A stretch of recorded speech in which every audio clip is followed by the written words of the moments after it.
What started as a fun trip around the US in their van ended up being one of the most shocking cases seen in the last few years. Gabby Petito, a 22-year-old girl ready to see the world, dreamed about being a YouTuber and documenting her travels in social media. She shared with the world her passion for the environment, freedom, and life on the road. Behind those perfect images and videos, a dark truth was hiding. The 11th of September, Petito's family informed the police about Gabby's disappearance. What was weird was that his boyfriend, Brian Laundrie, who she went in the road trip with, returned home a couple days before, all by himself, without explaining where Gabby was and without wanting to talk to the police. While Gabby's parents were desperately looking for answers, the suspicion rapidly landed on Brian. But when the pressure ended up being too much for him, he also ended up disappearing. Well, welcome to another Beauty and Crime Sunday with me, in which I do my skincare while I talk about different cases. So if you want to know more about this case's chilling details, stay while we analyze. Also, I always add the products that I'm using down in the description below if you want to check those out. So with all that said, let's start. Gabby Petito was born in the 19th of March in 1999 in Blue Point, New York. When Gabby was just a child, her parents, Nicole and Joseph, decided to get a divorce. And with time, their parents found other partners. Even though they were divorced, they were still a very close family. So when the families collided, she would see herself being the oldest of 6. Gabby went to Bayport Blue Point High School, in which a lot of people said she stood out for being a very creative and kind girl that was always helping her friends. In 2017, she graduated from high school, and that same year she met Brian Laundrie, the second protagonist in the story. But even though they met that year, they didn't end up dating until 2019. What a lot of people said it was characteristic from Gabby was her free spirit and her love to see new things, new experiences. Because of that, she decided in 2017 to move out to Carolina Beach, where she ended up having a couple jobs so she could pay her expenses. At the same time, she was trying to meet a lot of new people while living new experiences for herself. Gabby was planning on assisting community college, but she ended up not going for the same reason that I said before. She wanted new experiences and she wanted to see the world. So she ended up deciding that she was gonna do something different. She wanted to meet new people in the process, and one of them ended up being Brian. Brian was born the 18th of November of 1997 in Florida. For a long time, he lived in Long Island. That is when he met Gabby. But they only ended up dating in 2019 when they met again. When they started dating, they were such a nice couple that Gabby thought that it would be a great idea to move in with Brian's parents, Christopher and Roberta Laundrie. Once they moved in, they both had to start working because even though Brian's parents were helping them, both wanted to be more independent. So they both started working at a supermarket. Gabby started working as a pharmacist technician, and Brian was actually focused on the food department. It looked like they were a very normal couple starting their love while they were working at the same time. But with the start of confinement, they actually both had to stop working at the supermarket. What at the beginning it looked like it was going to break their plan, it opened another door, the opportunity of road travel. At the beginning of 2020, they decided to do a road trip from New York all the way to the state of California. On their way, they made a couple stops. Las Vegas, Yosemite National Park, and much more. For Gabby, it wasn't just a road trip and trying to break the routine. For her, it was a lifestyle. In 2012, actually, she started blogging about her travels when she went to the Bahamas. And afterwards, she also blogged about her travels in Costa Rica. So social media for her, it was a way to connect with herself and also show other people her lifestyle. So when in 2019, they started their travels, they were documenting everything in social media. In June 2020, it wasn't just gonna be the year of traveling. Everyone was shocked when Gabby posted something on Instagram and it was announcing that Gabby and Brian were going to get married. But her family members were happy for her because even though they were very young, they demonstrated that they were good for each other, that they were a good couple, and actually they were positive to each other. They were helping each other in a very positive way. So in appearance, their relationship looked like it was ideal for each other. Social media showed how happy they were all the time together. But as you all may know, not everything in social media is real. Her best friend, Rose, Gabby's best friend, after everything that happened, she said that Brian was not such a happy person as it would be seen in social media, that he was actually very possessive, a very jealous boyfriend. Rose said that she actually left a very similar situation with a very possessive boyfriend, and that Gabby told her to leave him. It is sad when you can see what other people are doing and you can help them, but you cannot help yourself because you don't realize that's happening to you. Since they wanted to keep their travel lifestyle, they needed to get some more money. So Gabby even started to work 50-hour shifts in Taco Bell, which caused Brian to feel lonely, boohoo, and his insecurities were starting to show in a very direct manner.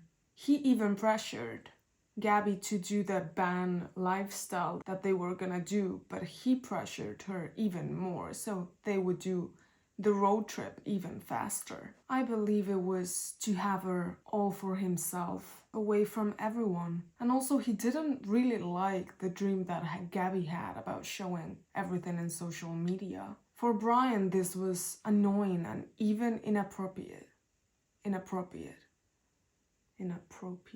When Gabby and Brian got all the money necessary, they decided to embark again in their road trip. But in June 17, 2021, they went back to Blue Point to assist Gabby's brother's graduation. So the couple left the 2nd of July of 2021 in their van.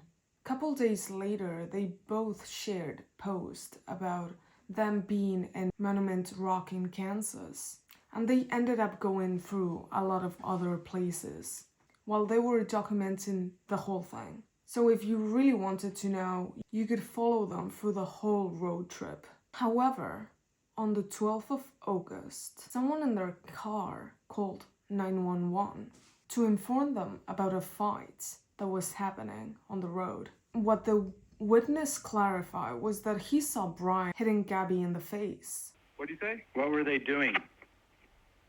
We drove by and the gentleman was slapping the girl. He was slapping her? Yes, and then we stopped. They ran up and down the sidewalk. He proceeded to hit her, hopped in the car, and they drove off.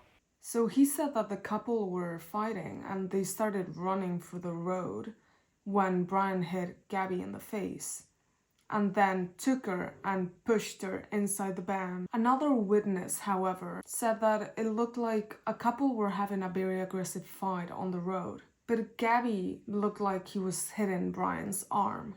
The police afterwards found Brian and Gabby driving in a very erratic way through the road. So they told them to stop and found that Gabby was crying disconsolately. If you really look at the videos, it really looks like she's just having a panic attack. She explained how they got into a fight in the morning and they were fighting through the whole day. And Brian was not letting her get into the van. At first, Gabby minimized the issue of being hit, but after a while, the police officers kept asking about it because they could see marks in their neck and like bruises on her arms. So she ended up being honest. Brian, however, he explained his side of the story also to the police. He said that both of them got very agitated, but he didn't explain much more. Since Brian also had some scratches on his neck, the police officers thought that the main attacker was Gabby, and since no one wanted to press charges, they assumed it was more about an emotional distress instead of a domestic violence. So the police officer just decided to separate the both of them, at least for that night, and they decided to take Brian to a motel and make Gabby sleep in the van by herself. Afterwards, Gabby decided to call her mom, telling her that she was in the van by herself. And obviously the mom asked her, why are you in the van by yourself when Brian is just chilling in the motel? If that wasn't bad enough, the motel was actually made for people that had problems with domestic violence. So he was treated like a victim when Gabby was treated like the attacker. This makes me very mad because how can you let a girl sleep in her van at night by herself? Even more when you know that she's not mentally well, at least at that moment, that she was having an emotional panic attack like an hour ago. So obviously the mom was very worried, as any mom would be. But Gabby told her not to worry, that she was gonna be fine and that she would call her very soon. That night she also called another friend and she actually explained how toxic their relationship was and that she was ready to leave him. So you can really see what Gabby was thinking at that point. But she told him that she was gonna do it her own way, that she would break up with him, but not just yet. A couple days later, Brian and Gabby were seen in the Whole Foods supermarket in Wyoming by the cameras in the supermarket. They both arrived at the parking lot at 2 p.m. They entered the supermarket at 2:15 and they were already exiting at 2:30. They stayed inside the van for around 20 minutes before leaving and making their way into the national forest, Bridger-Teton. I don't know how to say this, but Bridger-Teton, something like that. Those images are the last ones you can actually see Gabby alive. After that, everything becomes a little blurry. We only have what witnesses are saying. One of the witnesses said that the 27th of August, around 1 or 2 p.m., he saw the couple at a restaurant in Wyoming. The witness said that Brian was acting a little bit aggressive, not to Gabby, but to the staff in the restaurant. It looked like Brian was having an altercation about something about money issues. Other witnesses also contacted directly to the FBI to tell them the location of the white van on the 27th, 28th, and 29th of August, because since they were trying to look for Gabby, and they started looking for clues trying to find her anywhere. So the witnesses would also document, like Gabby did, everything for social media. So the witness realized that she actually had a video of the van in that exact location. So they could kind of point that the van was in this location at that time. So they could actually keep the investigation going from what they could gather from all the witness clues. However, another witness said that he picked up Brian the 29th of August in the national park. They took him very close to the entrance of the national park, but Brian did not want them to go inside with him, so they just left him in the entrance, and they thought it was weird because he still had a long way to go all the way to where his van was. So the FBI started getting all the clues from all the different witnesses to trace a timeline for all the things that happened.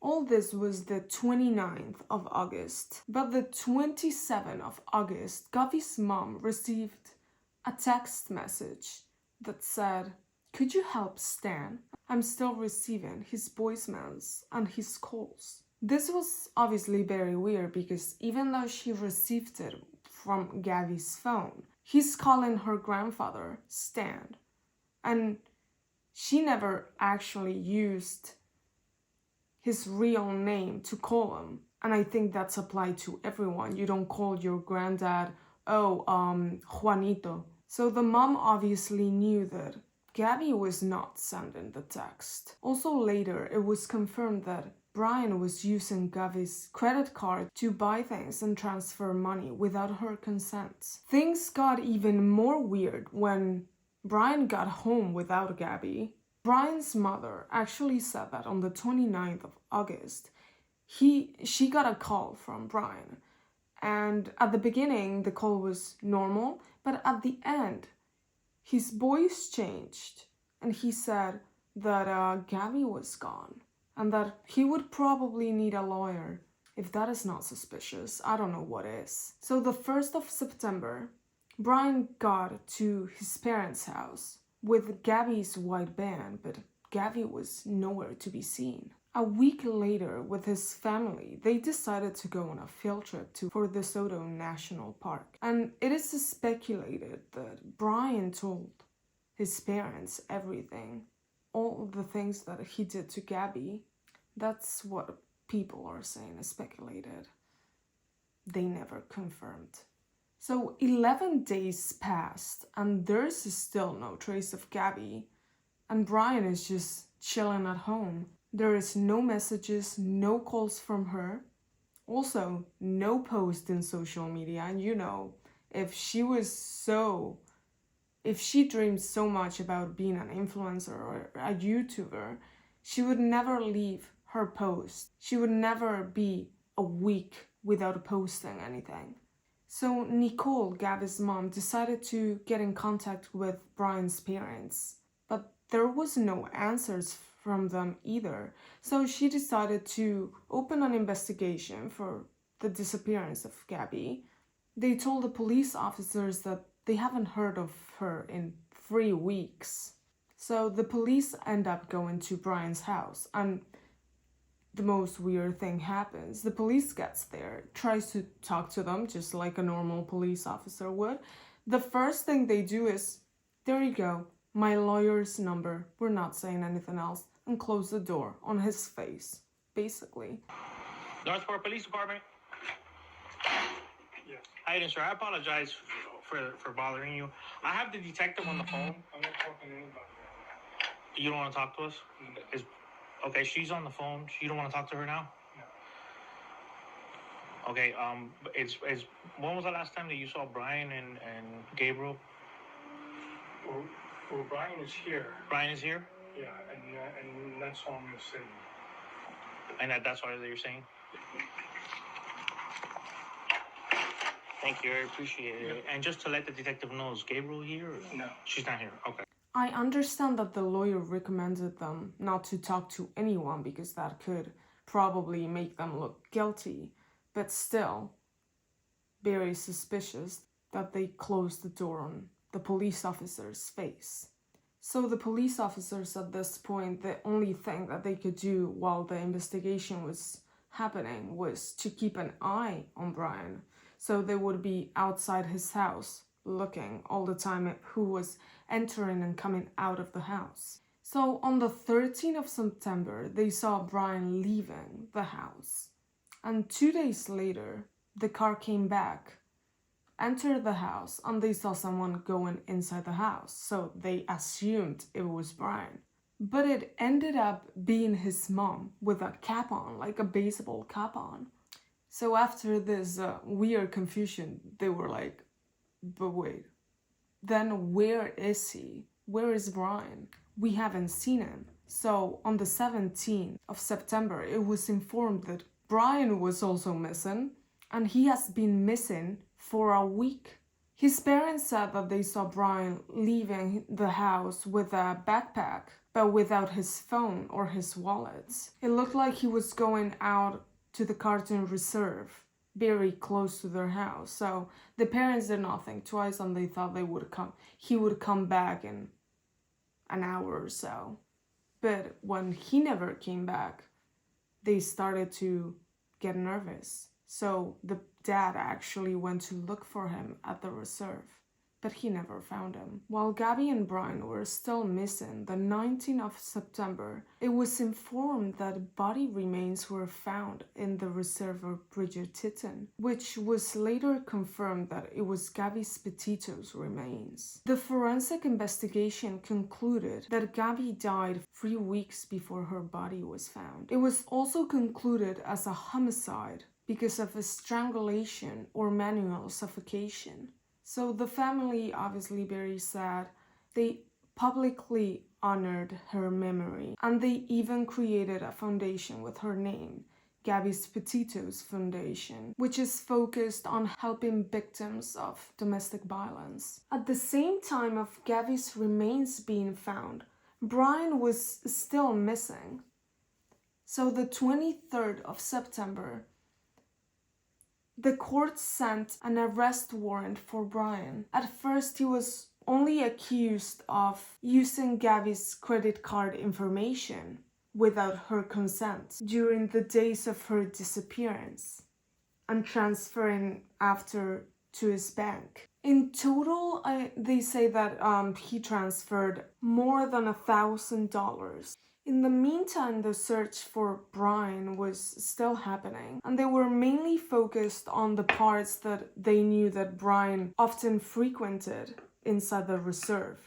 It was in October when one section of the reserve that it was flooded before, they realized when the water came down that some remains were found in there, and there was also Brian's belongings right next to it. So after the forensic review, it was determined that it was actually Brian's remains. The autopsy concluded that Brian died of a self-inflicted gunshot to his head. Also, before dying, Brian wrote a confession letter that was found with his remains. This confession letter was inside his personal diary, and he was basically saying everything that he did to Gabby in detail. In his 8-page confession, he said that he wanted to be with her forever, that he couldn't live without her, and that he couldn't keep living like that she is the love of his life.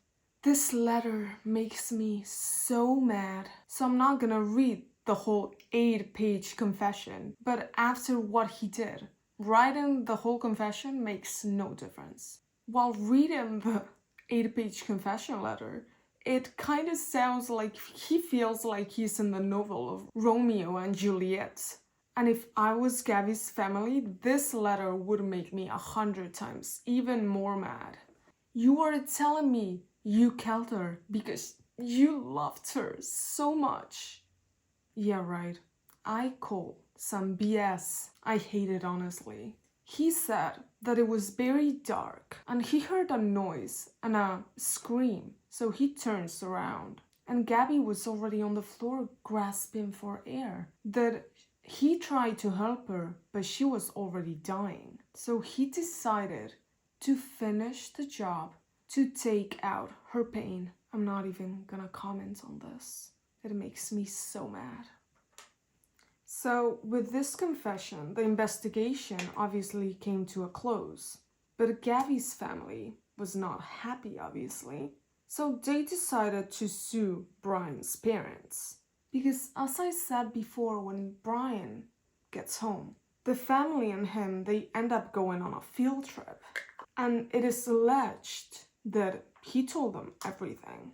So the parents actually covered him. Also, in Brian's belongings, not only the diary was found, it was also found a letter from his mom saying, "Burn after reading."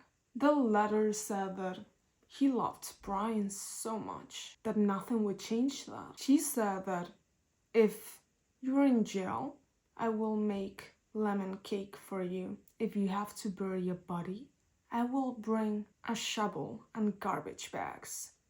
Even though this letter looks very suspicious after what we know, this letter has no dates, so we don't really know when it was written.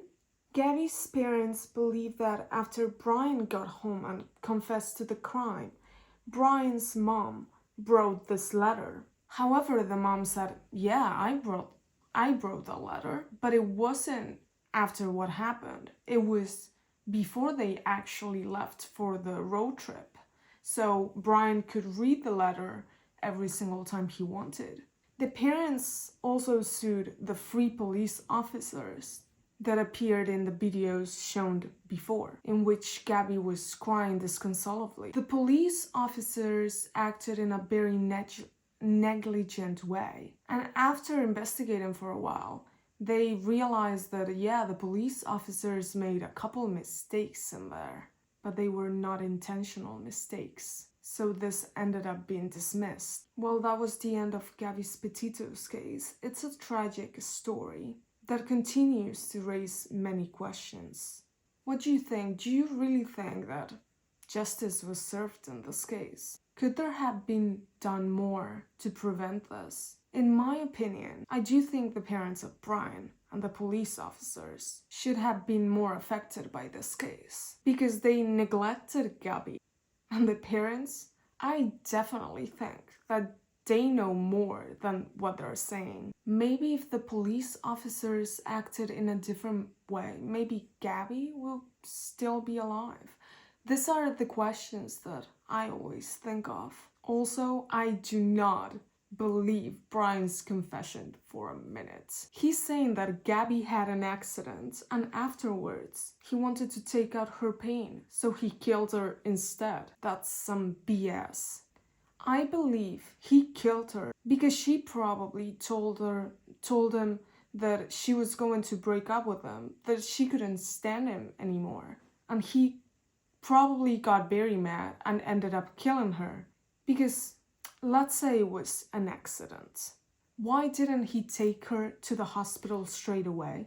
Why didn't he get help? And why did he run away if he wasn't actually guilty? I think his confession is his narcissistic way of making people believe that it wasn't his fault. Well, what do you think about this case? I would love to hear your thoughts in the comments below. And I hope I'm not the only one that thinks this way. I would love to debate in the comments if you believe so, or if you think my theory is right. So thank you for watching, and remember, do your skincare, and if you don't end up like a glazed donut at the end of it, you're not doing it right. Bye bye!